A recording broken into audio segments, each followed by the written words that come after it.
friends, any idea what this is? If you could smell it, it smells really good. What do you think? What type of food does it look like?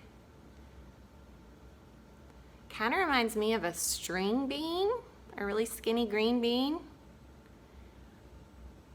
It is actually a vanilla bean. And today we are going to make something with vanilla flavoring, which comes from the vanilla bean. And we are gonna have a mystery animal, but I'm not gonna give you clues while we cook because the book I'm gonna read is full of clues. But I will tell you this, the animal is from the same place as this vanilla bean, and that is Madagascar. So, how do you get the flavor vanilla out of a vanilla bean? Well, today we are going to take out the seeds that are on the inside and put that in our ice cream. Now you will need an adult for this because, for one, vanilla beans are pretty expensive, so you want to be careful, and also because you need a really sharp knife. So I am going to cut right down the middle, and then I want to show you. Can you see all those tiny little pieces? You may not be able to because it's dark, but look, when I scrape the inside of the bean, ooh, that's what comes out.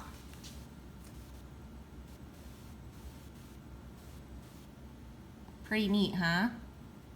So this is what I'm going to use to flavor my ice cream. Now, if you have a vanilla bean, this is not something you want to waste. You want to be really careful that you scrape out all of those teeny tiny seeds. And then this, which is just called the pod, you can do lots of cool things with it too, but we're not going to talk about those today. But do not throw this away because it has lots of good flavor in it. We are going to make homemade vanilla ice cream today. So you are going to need some sort of vanilla flavoring. You do not have to have beans. You can use half a teaspoon of vanilla extract. You're going to want a cup of half and half, 2 tablespoons of sugar, ice in a Ziploc bag, and salt. And if you have rock salt or ice cream salt, that's the best, but you can use regular salt or kosher salt would be good. And also very important is, in addition to the bag with the ice, you will need an extra bag. So let me show you the steps. To make my ice cream mixture, I have a plastic bag, and I am going to put in 1 cup of half and half, 2 tablespoons of sugar, and then you can do about a 1/4 teaspoon of vanilla extract. You can add more if you really, really like vanilla. I am going to use just a pinch of those tiny vanilla bean seeds, and it's probably going to be super vanilla-y. All right, so we're going to carefully close up the bag. We don't really want air in there. And I'm going to set this to the side for a second while we get the ice part ready. Another Ziploc bag, I put about 3 cups of ice cubes. And then let me get my ice cream salt. Remember, you don't have to have special ice cream salt. And I'm going to put about 1/3 cup of the special rock salt in the bag. Now, here comes the fun part. I'm going to put my bag of ice cream mixture into my bag of ice. Down in there. And then I'm going to seal the top.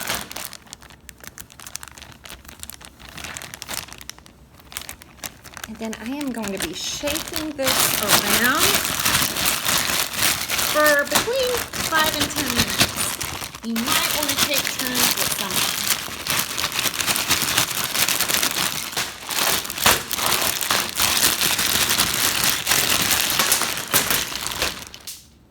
All right, so once the ice cream has started to harden,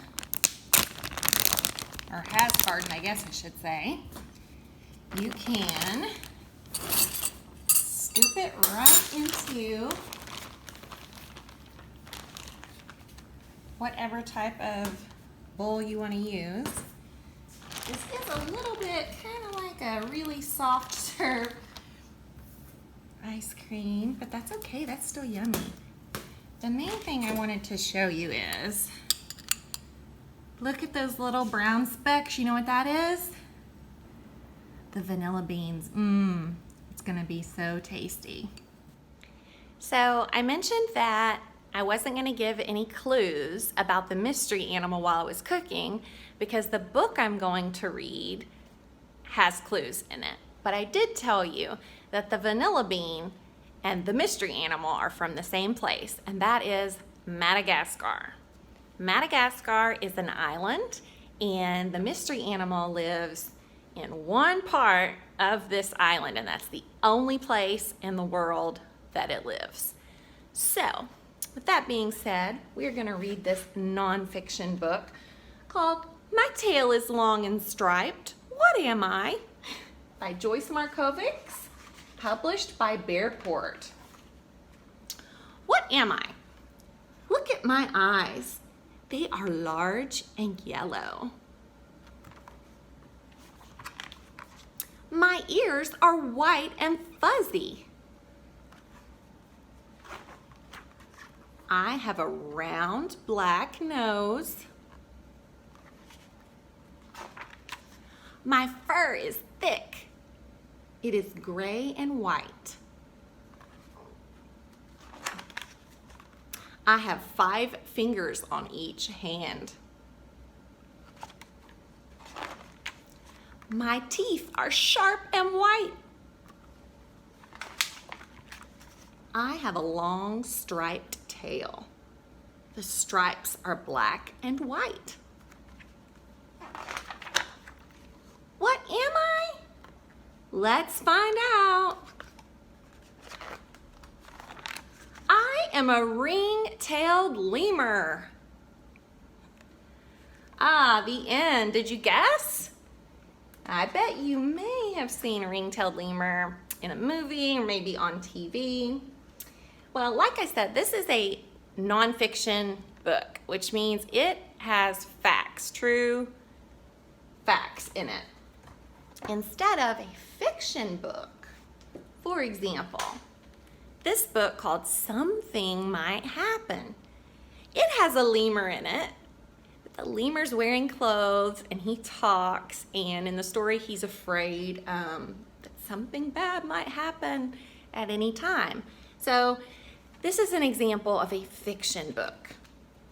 Sometimes you will see drawings in nonfiction books, but usually you see photographs, okay? You'll also often see maps and diagrams or graphs, if you've ever heard of that. And for example, here's the map that shows Madagascar, and this little part of this island is where the ring-tailed lemur lives. Another thing is the index in the back, so you can look and say, I want to read about those crazy fingers. The lemur has 5 fingers. What page was that?